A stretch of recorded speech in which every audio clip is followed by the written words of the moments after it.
Good afternoon and welcome to the Division of Undergraduate Studies Open House for Parents and Families Weekend. I am Associate Director of the Division of Undergraduate Studies, Jeff Warner. I'll be the moderator for today's chat. We're going to be joined by several of my colleagues who are going to be here to help answer some questions and answers. But to get things started, we're going to have a short presentation. And to do that, we're going to go to the Associate Dean for Advising and Executive Director of the Division of Undergraduate Studies, David Smith. David? Thank you, Jeff, and welcome to the families and others who have joined us here this afternoon for our virtual open house. We really wish all of you could actually be here. The slide that we have in that picture, I think if you can see that, is the hallway of the Grange building where we normally would hold this event and meet with families and often their students as they came onto campus for family weekend. Obviously this year is different for your students, different for us, but I think what it has held true really is our commitment to work with students and really happy to be doing that. So Jeff, you go to the next slide, please. This is probably the best picture, the best slide in this presentation that I have for all of you. These are the people that make up the Division of Undergraduate Studies. I'm incredibly proud of this group of people. They've been really gracious in their commitment to meet with students, to work with them, to keep them engaged and thinking about their educations, despite the real sort of upturned nature of the world that we're in at the moment. And so all of your students would be connected with one of these individuals who would be working actively with them to help them think about opportunities at Penn State.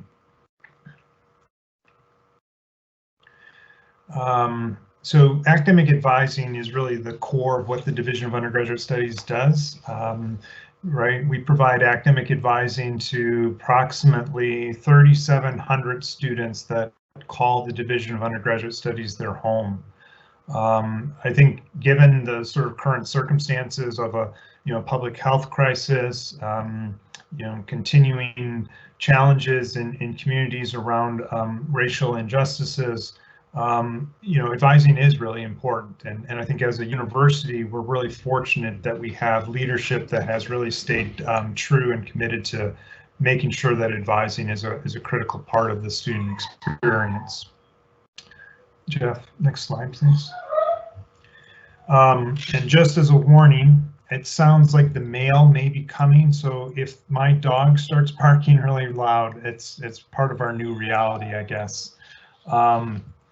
Anyhow, just a little bit of what our staff at the Division of Undergraduate Studies is really trying to do as it works with students, right? And that first bullet is the core.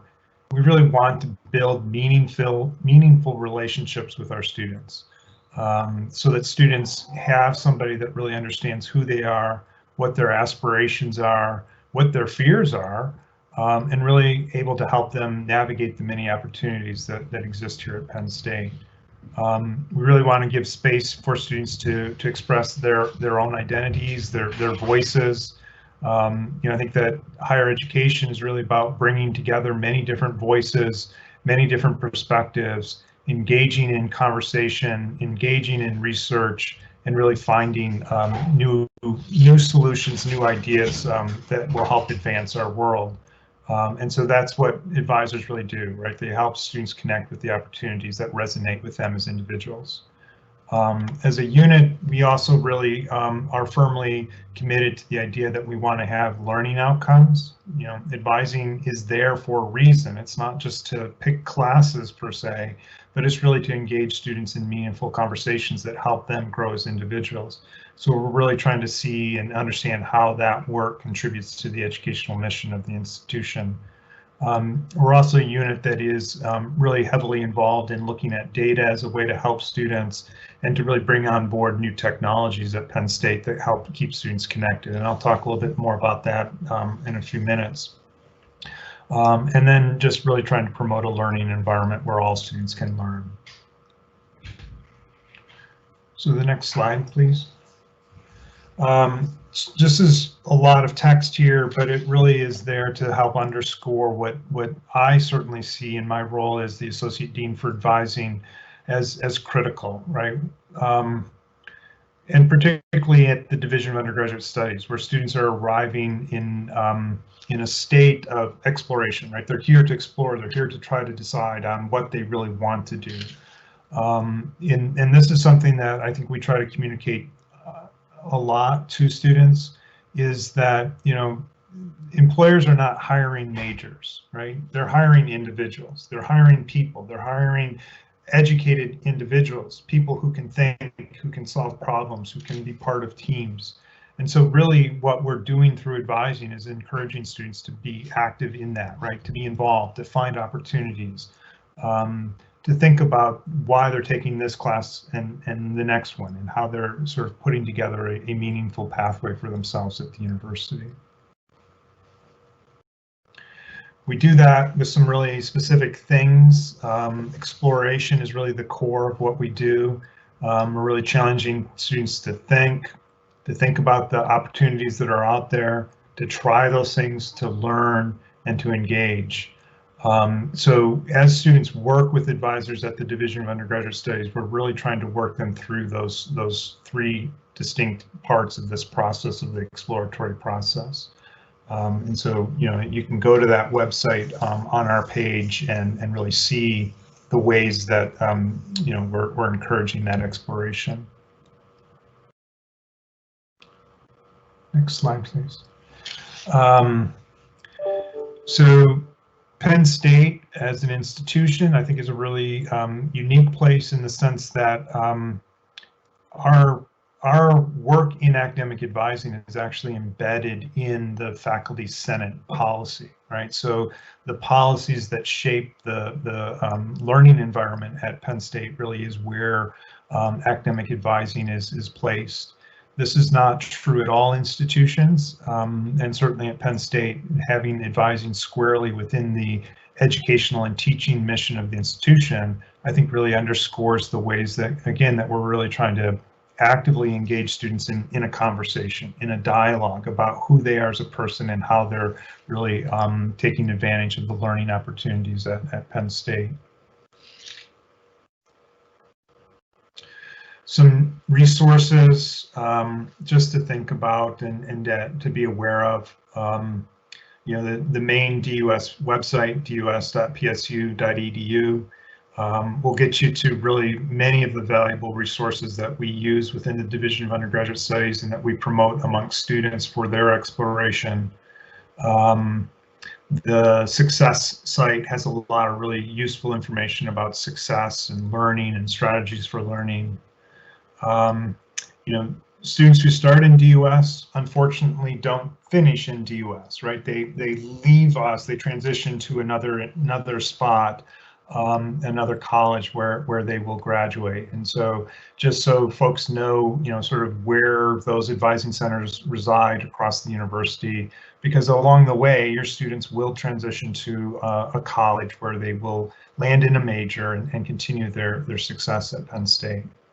And then obviously, as we continue in this uncertain times, the university has done a lot to sort of curate information relevant to the current state of learning, the responses to COVID and the like at this keeplearning.psu.edu website. I think it's a really good place for families, for students to really keep looking at actively, because it does get updated quite regularly with new information about ways that the university is being responsive to current needs.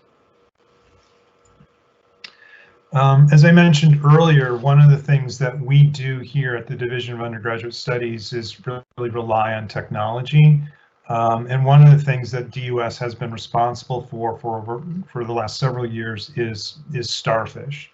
And Starfish is really, I think, a strong tool here at the university to help connect students to the broad network of people that are in their corner, right? It really truly does take a village to help students succeed at the university, and Starfish is one of the parts for that. So the next slide, please. This just gives a real sort of overview of what I mean by that, right? So you can see on the left some of the different offices that use Starfish, right? And so Starfish is for students a way for them to schedule appointments with key people in their network. But it then also allows us to see, the kind of activity that's happening. So we can see that in fall semester, for instance, there were, 90,000 academic advising appointments, almost 91,000 academic advising appointments at Penn State. What Starfish also does is that it creates a way for instructors to raise alerts when they have concerns about a student's engagement, their learning, their well-being in a individual course. And so as an example of that, in that first week in spring or March of 2020, when Penn State went entirely remote in response to the arrival of COVID-19, you can see that there were 12,000 tracking items. That means that faculty raised some 12,000 alerts to activate these networks that are out here to support students as they, try to be successful. And I think that's a really important part of what we're doing and how we're committed to supporting students. So next slide, please. This is something that all of you probably want to be aware of, and one of the things that you can certainly do as you follow up with your students after having been to the Parents' Weekend is really ask, have you scheduled an appointment with your advisor? Some might say, well, I don't know how to. Well, tell them to go to Starfish, right? And it's pretty straightforward for them to be able to schedule an appointment and connect with their assigned academic advisor. So that's just starfish.psu.edu. And it will allow them to schedule available advising appointments. And I think that's really the overview that I wanted to give. Certainly our goal is to get students to this point, right, to the stage of graduation. And so this is from a few years ago when one of our students graduated from the College of Art and Architecture. So what we would like to do now is take some time to answer questions that families may have. Hopefully that overview just gave you a little introduction to what we do at the Division of Undergraduate Studies, and importantly allowed you to see who we are as individuals, the advisors that make up the Division of Undergraduate Studies. I'm joined by several colleagues from the Advising Center, from the Division of Undergraduate Studies, and so we will be here to answer questions as you enter questions into the Q&A function on this program. So welcome everybody. I know this is a very different time for learning, and we are just very grateful though that your students are at Penn State, and very grateful that you're here today to be part of their support network. So Jeff, I'll turn it back over to you to sort of facilitate the questions and answers. Sounds good. Thank you, David. So we already have our first question, which came in actually during your presentation. And so I'm going to refer this one to Kimberly Jeter, one of our advisors. Kimberly, the question was if you could talk a little bit about the Comprehensive Studies program offered through DUS. So I'll give that one to you. Hi, my name is Kimberly, and I'm one of the DUS academic advisors here. The comprehensive program through DUS is also kind of partnered with the Multicultural Resource Center, which is housed in a normal situation upstairs from the DUS office. The goal with the partnership is to help students adjust as well as learn and successfully navigate their college experience. And as a result, a lot of the CSP students participate in a program that we have called the DUS Engaged Scholars. With that program, we usually meet once a week, and the goal is to help students with their college transition, also to help develop a tight-knit community as well as to foster personal and community leadership throughout different activities. We usually host workshops to teach students different things, such as basic things for college, such as picking out classes for your schedule, exploring majors, and then even more in-depth life skills, such as financial planning, literacy planning, things like that.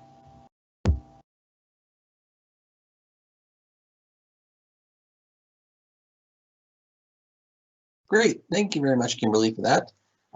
So we don't have any more questions yet, but we do have a couple other things that we can talk about and certainly share information with you. And so we're going to go to one of our advisors. In fact, I think we're going to go to Brittany Rossi, who's going to talk a little bit about some of our group advising sessions that we do. Brittany, I'll hand it over to you. Hello, everybody. My name is Brittany. One of the things that we've been doing this semester is having group advising workshops after hours, typically about 8 o'clock at night, and hosting and covering a lot of different information. So we talked about how to get involved and get engaged on campus. We talked about how to kind of start off a remote semester on the right foot and different resources and techniques and tips to start the semester off right.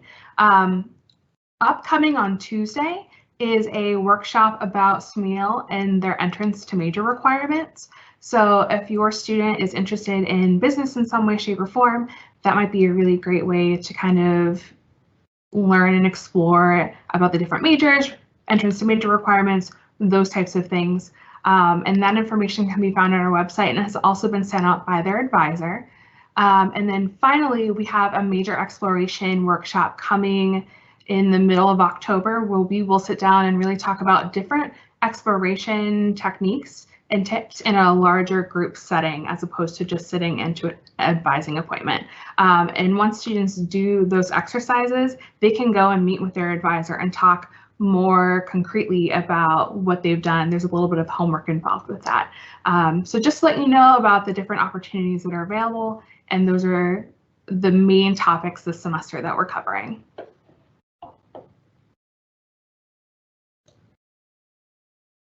Great, thank you very much, Brittany. We have a couple of questions that have come in. So the first one here, I think I am going to give to Tanya St. Pierre. So Tanya, the question is, can a student schedule an advising appointment with a different advisor in another major through Starfish? Okay, thank you, Jeff. Hi, I'm Tanya. I'm also an advisor in the Division of Undergraduate Studies. So scheduling an appointment with an advisor in a different college or major in general is absolutely 100% a possibility. Sometimes, depending on how the advising center and the advisors are set up at Starfish, it may not be possible to directly go to Starfish. However, we highly encourage our students to reach out to the advising centers, and they will let you know and help your student either schedule or refer them to Starfish, or help your student write on the phone or via email to set up that advising appointment. But we encourage students who are exploring majors to definitely meet with advisors in different colleges and different majors to learn more about those and how to enter those majors. Thanks, Tanya. And then we have another question that has been posted. And this one I think will go to Kimberly again. It says, how is the CSP working right now? That's the Comprehensive Studies Program, with COVID limitations. Are students still meeting? What activities are they able to be engaged in? Yes, students are still meeting with the DUS Engaged Scholars. We're meeting online through Zoom, and we've gotten a little creative as to some of the engagement students are able to partake in. One of the earlier sessions we did an escape room where we partnered with Campus Rec Center. So I think students found that a little fun and interesting doing that in an online setting. We also have different workshops on those Thursdays, and then students also have a multicultural resource center advisor that they can meet with along with their DUS academic advisor. And then we also have leadership, which are students who are former DUS students, and they have planned different activities for students to get involved with, whether it's in person on campus, of course in a safe setting, or if it's an online group setting.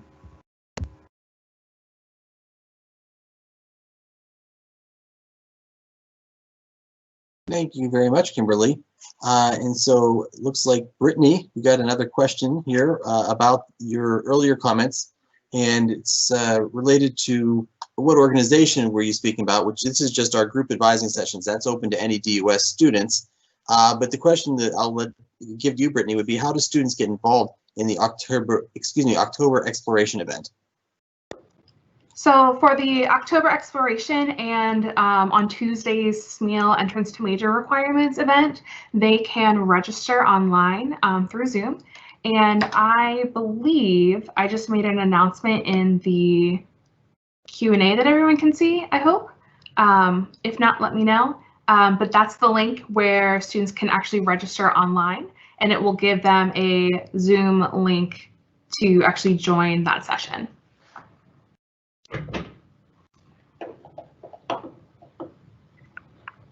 Okay, great. Thank you very much.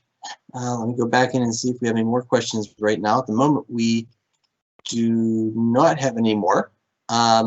So Tanya, I'll go to you for this. You want to just talk a little bit about what are some things students, you know, that when we talk to our families, what are some things they could tell their students to help them think about exploration with their students? Sure. Thank you, Jeff. So if you have a student that is really exploratory and is open to exploring majors, the first thing that I would certainly recommend is making an appointment with their academic advisor. We are here to help.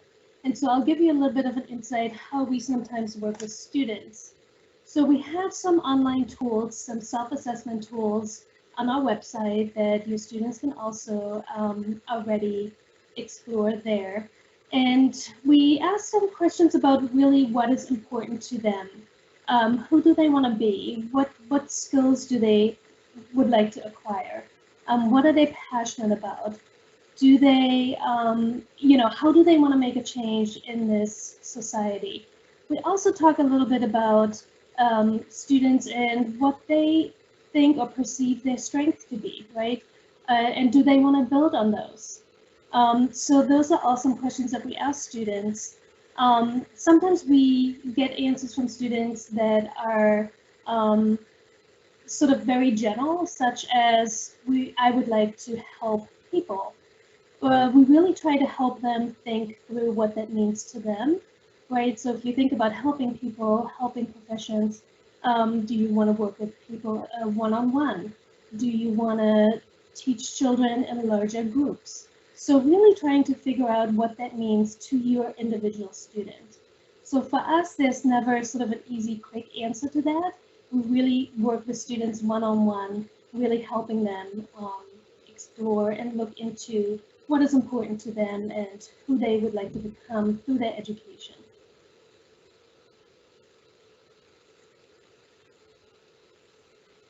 Great, thank you very much, Tanya.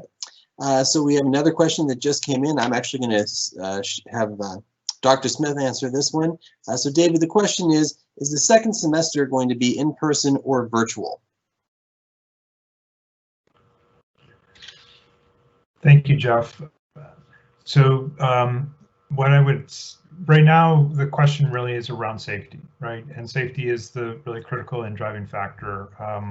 As a university, I think there's some really thoughtful planning. I've been actually involved in some of that. And I think there's some really thoughtful people being brought together to think about how to keep the educational quality as high as possible, to engage students, to provide them opportunities at the institution. Right now, what's been announced is that the learning delivery modes that we're currently using will be what we will use in the spring semester, right? So there would be sort of mixed mode courses where some portion of the class goes some days of the week and others on other days of the week. There will be courses that are delivered remotely.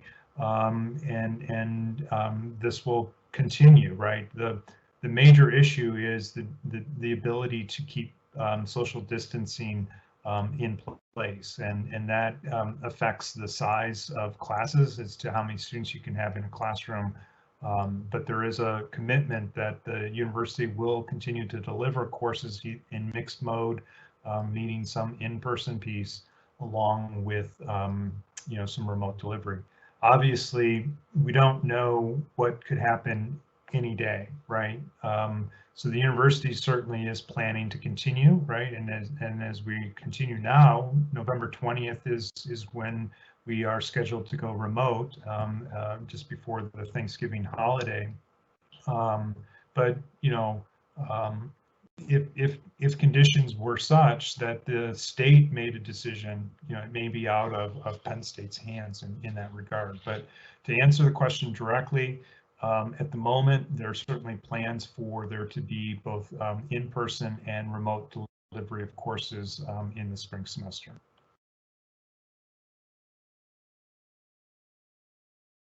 Thanks, David. So our next question, I'm going to ask Brittany to answer this one. So Brittany, the question is, if a DUS student is interested in business, how feasible is it to be accepted into SMEAL, complete the required courses, and still graduate within 4 years? I would say that's very feasible. The way that moving into any major and a SMEAL major specifically is meeting entrance to major requirements. For SMEAL, that is what's known as an administratively enrolled major or group of majors. So there's a credit window, there's a GPA attached, and a set of courses. With SMEAL, there's 8 courses. GPAs range from a 3.0 to a 3.5, depending on what specific major that is, and between 40 and 59 Penn State credits, so not including any AP or transfer credits, anything like that. The vast majority of students hit entrance to major in the first 4 semesters. That's the typical timeline. Students who maybe don't have the GPA, that is where things can get a little bit dicey, but as long as they are working with their advisor, they are going to be well aware of that situation before that problem happens, and we will talk to them about how to start to plan and do better and improve, and also start to have a parallel plan where if you're interested in management because you wanted to do human resources, we can help plan you and do a major and a schedule for management, but also explore labor, human relations, and liberal arts, and make sure that you can still get that information and those skill sets so that way the student can be successful in a future career that they want to do. So I would really highly suggest that it is absolutely feasible. Like I said, most students do, but if there's an issue, the earlier they talk to their advisor, the better off they're going to be, and they'll know and be aware of those issues.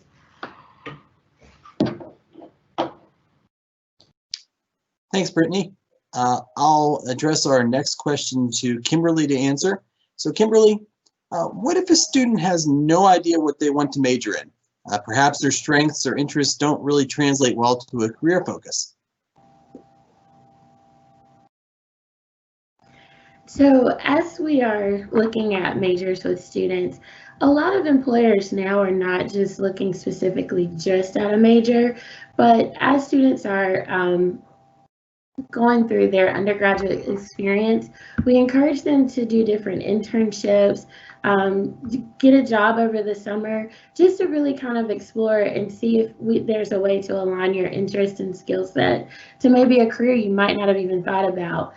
So again, it's important for students to meet with their academic advisor, so that way we can find ways to help them explore things, and they may discover something that they didn't know that they were even interested in. So meeting with their advisor, maybe meeting with career services, those are really good options to help students explore different things that they may have an interest in. That's a great point, Kimberly. And in fact, when you include options at Penn State, there's over 275 different majors available. And certainly most students don't know what all those different majors and options are. And so it's important to have that conversation with the advisor who really can help them figure out what it is that they're they're passionate about and excited about and want to major in. And also to know that that major doesn't necessarily always go directly to a specific career.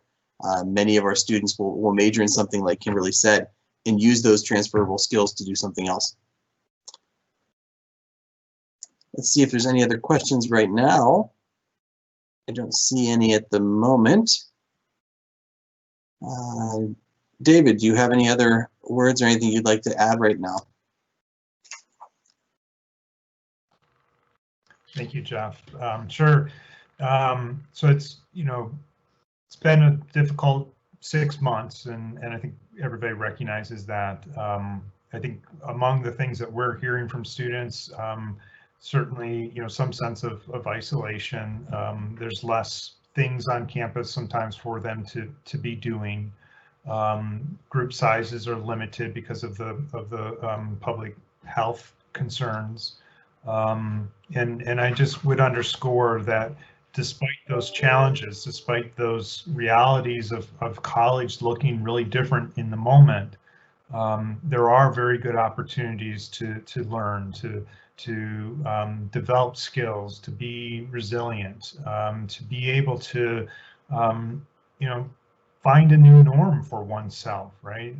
And I think the more our students are able to do that, those skills are going to serve them well continuing forward. The Advising Center at the Division of Undergraduate Studies is really there to talk with students on an individual level. So again, as I mentioned earlier, one of the things that you as supportive members of a student's network should really be trying to do is just really encourage them to reach out, right? Reach out to their academic advisor, reach out to instructors that they have, encourage them to be creative in the ways that they're building new groups and networks with their peers to support themselves. But I think we really do sincerely want students to be learning, to be moving forward in a positive way, and we're here to help students if they are encountering any challenges in the moment. So I don't know if you have more questions, Jeff, or I'm happy to take other questions. We actually did get another question, David, so I think I'll give this one to Tanya. Tanya, if a student is interested in business at SMEAL, can they participate in SMEAL clubs, have access to a SMEAL mentor, or meet with the SMEAL advisor for general information?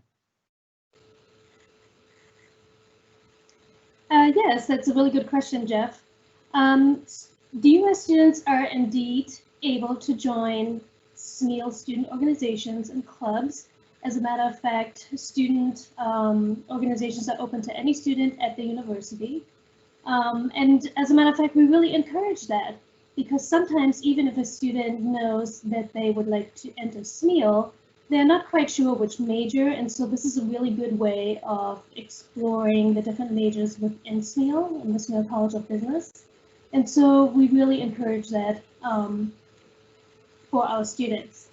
In terms of accessing a SMEAL mentor, that is usually something that becomes available once students enter SMEAL, and that is really associated with a particular just year. So when students get more advanced and they enter their major, and this is actually a good point for me to make, that even students who are already in the SMEAL College of Business do have to make entrance to major to a specific major within the college. And so once you enter that college, these mentors will be available. In terms of seeing a SMEAL academic advisor, those advisor assignments also become available once a student moves into the college. Until then, DUS advisors will assist your students, and we have access to the same resources and knowledge and information as SMEAL advisors do. So I will ensure you that your students are 100% in really good hands with myself and my colleagues. And if I was going to say, and Tanya, you bring up a very good point. We also in DUS have a liaison within DUS who communicates regularly with SMEAL. That's part of their job because we know a lot of students start in DUS who may go to SMEAL, and so we're getting information back to us. Anytime any changes or things are made, that information is coming back to us to share with our students, and we share that with the advisors who then either send it along to the students or talk about them when they come in for meetings. So we're trying to get that information to them regularly. Was that what you were going to say, Tanya, or were you going to add something different? She's nodding her head at me. Behind the scenes, I can see her, and that was what she was going to talk about. So let's see. Do we have any new questions? I don't see any at the moment. Trying to think what else we could talk about right now. Are there any other questions out there at the moment? Oh, there's one. So how would a student join a SMEAL club? Is there a website? Can they still join at this point, or is it too late for fall semester? Tanya, do you just want to take that as a follow-up since you just talked about that?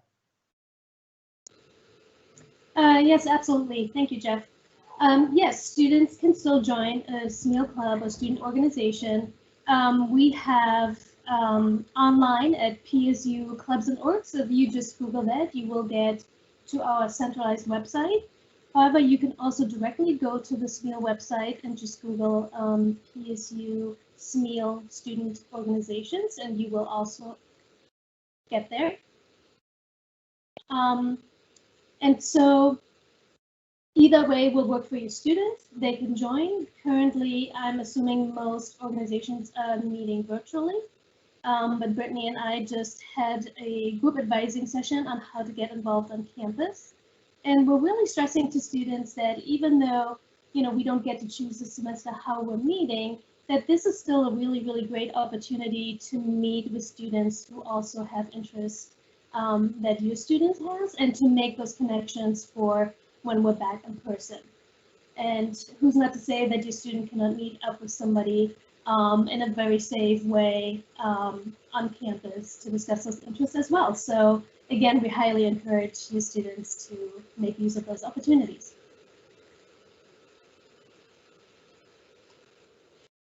Thanks, Tanya. And so let's see. Something that Brittany has brought up, and I think she would want to talk about with us, is how can we encourage students to make an appointment right now? And why should we encourage you encourage your students right now to think about making an appointment, even though it seems like we're still far away from the scheduling dates? So we encourage your students, and we encourage you to encourage your students to make an appointment with their advisors now, for a couple different reasons. Sometimes they start off college, they know what they want to do, they start taking some of those classes and they realize they don't like it, or maybe they're just not as interested in it as they thought they would, right? So at that time, having an opportunity to talk with an advisor about how they're feeling and maybe being able to explore before they actually have to schedule courses for spring is a good time. The other piece of that is a lot of our students end up scheduling at the same time, so there's a little bit of a crunch. So if students are exploratory and they need more time with their advisor, then what they can do is take some time now, explore, meet with their advisor again, and talk about what actual classes to schedule. And that way they're not feeling rushed. They are able to do it before their enrollment date. Now, if they have to meet with their advisor after the enrollment date, just due to scheduling, that's absolutely fine. The students have been equipped with those tools at new student orientation. And there's other things that we can do to make sure that they have that. The other thing is, at DUS, we do academic reviews every semester. So we will review your student's schedule before spring starts for their grades and for their courses to make sure they are appropriate based on the goals they shared with us. If we don't have updated goals for them, we're not really sure what to do with that. So we'll be reaching out to them to make an appointment so we can figure out if their schedule is appropriate or not. Okay, thanks, Brittany. We do have a couple more questions to come in, so I'll send this one to Kimberly. Kimberly, if a student is enrolled in a college currently, for example, the College of Communications, but are unsure if they should pursue a major in marketing, which is in SMEAL, how would they go about exploring that? So one thing we would encourage students to do, in DUS, we do have walk-in advising. So with that, students can sit down with a DUS advisor and kind of talk through maybe their interest and see if maybe marketing is, or a major in SMIL is something that they're interested in. And then these are our walk-in advising hours, so they'll meet with a DUS advisor. If they feel that a SMIL major is something that they really want to pursue, and a DUS advisor may encourage them to go ahead and to move into DUS while still keeping the door open to the other major that they were originally intending. So then that way they have access to classes within SMIL, so that way they can kind of get a better idea and feel if SMIL might be an interest to them. So if your student is interested in pursuing a SMIL major or is not quite sure, I would encourage them to stop in during a walk-in appointment. Those are usually about 10 minutes, and they can talk through some of their ideas better. And then, like I said, they may refer to an actual appointment with a DUS advisor to move into DUS.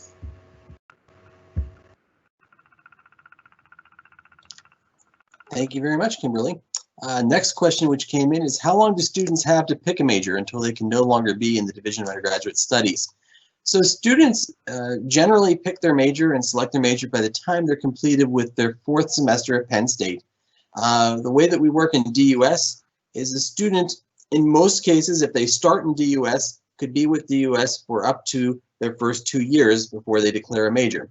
If your student moves into DUS after they've started at Penn State, it depends on exactly when they've started their time in DUS. But again, in most cases, it is going to be the end of that 2nd full year or 4th semester, however that works. And so if they do their 4th semester with breaks in there, it's still going to be 4 semesters worth of time that they can be in DUS until they're declaring a major. And we do that at that point to make sure that the student is able to make progress towards their degree.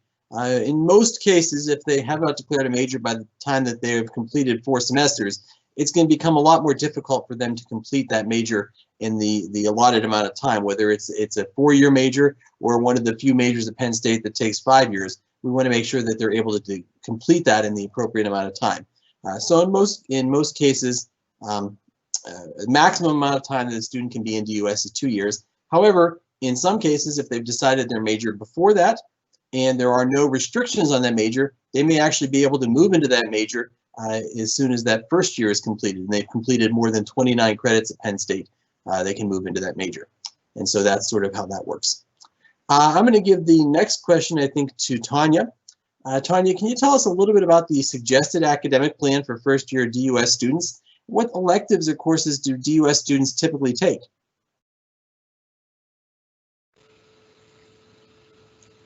Yes, absolutely. Thank you, Jeff. This is a really good question. And again, this will depend on the individual students. So I'm going to talk a little bit about what sort of a suggested academic plan is. It's really an outline that has been created by a particular college regarding a particular major, and it really outlines the curriculum within this particular academic path. And so it can be a list of classes that students move through. Sometimes there are a sequence, and sometimes there's some flexibility.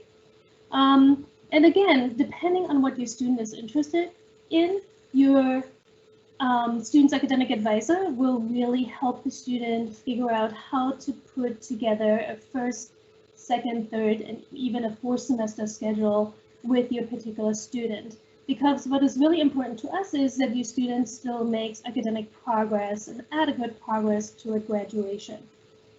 The question regarding electives, I would like to differentiate a little bit between electives and our general education requirements. So electives are usually courses within a major's curriculum that the student has sort of absolute free choice. So it could be any class. If a student has heard about a class that they would like to take, then that gives them space to do so, or if they want to complete a minor.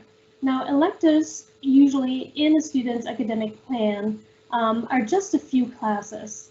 So they can range from, let's say, 2 classes to maybe 4 or 6 at the most through their time here at Penn State. Sometimes we also talk about general education, and general education is where we're really hoping that students will broaden their knowledge, right? If you think about courses within a particular major as sort of very specific knowledge about a subject matter, at Penn State, it's really important to us that students are also well-rounded in their knowledge about things outside of their major, right? So sometimes we jokingly say that, you know, engineers don't have communication skills. Well, at Penn State, we make sure that everybody has certain skills such as reading and writing. So as part, for example, of our general education curriculum, students will have to take a basic college writing course, a public speaking course, and then once they're in their major, a more advanced English course. And so general education requirements are flexible to a degree where students within a category may choose the particular course that they would like to take. So for example, a social science, a student could choose between a sociology or a psychology or an economics course. And sometimes they're also predetermined by a major. So this is why it's good to have a discussion with an academic advisor. It's not very straightforward, but general education requirements are not unique to a student or their major. That is a university requirement. So I know this was very complicated, and that's why we hope that your student really makes use of our expertise within academic advising.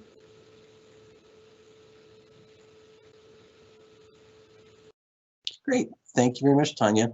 So we got another question. I'll answer this one. Can students in DUS move to SMEAL before the 4th semester? Would they need to have completed 59 credits or less than 59 credits? So the requirements that are in place for SMEAL, which as Brittany mentioned, included a credit window of 40 to 59 credits to enter. Once the student has completed or has all of the courses that are required to enter SMEAL in progress, so they can either have them done or they can be on their current schedule, they have the GPA necessary, and they are beyond 40 credits at the start of that semester, they can declare their major in SMEAL. As long as they have the GPA necessary, they're beyond the credits, and they have those classes on their schedule, they'll get what's called a conditional approval, if that's their interest. The conditions being, they still need to complete the courses that are remaining as entrance to major that semester successfully with at least a C, and they still need to keep their GPA at or above whatever the GPA is for that particular major. So to answer your question, they can make the declaration before that point, but they do need to be on the minimum value of that credit window before they can make the declaration. If your student has interest in SMEAL, they do have to declare, however, before they're at 59. If they go past 59 credits, they will not be able to declare a major in the SMEAL College of Business if that's their interest. All right, let's see. Brittany, would you like to talk a little bit about the DUS Leadership Council? So the DUS Leadership Council is a leadership opportunity that is about, I believe, 12 students who have been nominated by their advisors, but also they have to apply. And basically, they are the voice of DUS. They kind of share out their exploration experiences with incoming students. You may have seen them at the accepted student days in the spring. You'll see them around sometimes at Parents Weekend in a normal year. They also help students scheduling with like a line path if there's an issue, not with what classes to take, but what like how the actual processes of doing it in the heat of the moment of registration. And they do a lot of other things in terms of exploration. They share their experiences and they promote that it's okay not to know, and it's okay to get engaged in a lot of things. This is something that is a one-year appointment, and if your student is interested in leadership, has been really hands-on in their exploration process, those applications should be coming out in the spring sometime. And so I would encourage you to talk to them about talking to their advisor about what that can be more specifically and what kind of skills that they can get out of it. And they will be able to find out more about the application process. Thanks, Brittany. And so let's see, I don't see any more questions right now, so I'm going to hand it over to David to say a few more words. Dr. Smith? Thank you, Jeff. And thank you really to my colleagues, Kimberly, Tanya, Brittany, Jeff, and another Jeff that's behind the scenes really making this work this afternoon. We're really appreciative of the fact that families turned out and had questions and wanted to talk with us. You know, I think it just sort of underscores that we're here. We're here for students. Our work is talking to students, and that's what we do day in and day out, and that's what brings people back to the office each and every day. Even if that office is perhaps just upstairs or down the hall, you know, we're continuing to be really present and available to our students. And I think the best thing that all of you can do is just to continue to show your support for your students. Your interest in their education is something that will motivate them, keep them focused on what they're trying to accomplish here at Penn State. So I think with that, we'll wrap up for this afternoon. My email was on the slide, but it is drs46@psu.edu, and I'm happy to talk with any of you to answer further questions. And to be available if there are issues that you want to have brought to my attention. I'm, as I said earlier, really proud of the staff that we have here in the Division of Undergraduate Studies. They do outstanding work and they're really here to support your students. So make sure you're encouraging that interaction and the development of those relationships. So I hope everybody has an enjoyable weekend. I know there's a series of events planned for Parents Weekend. Even in a remote setting.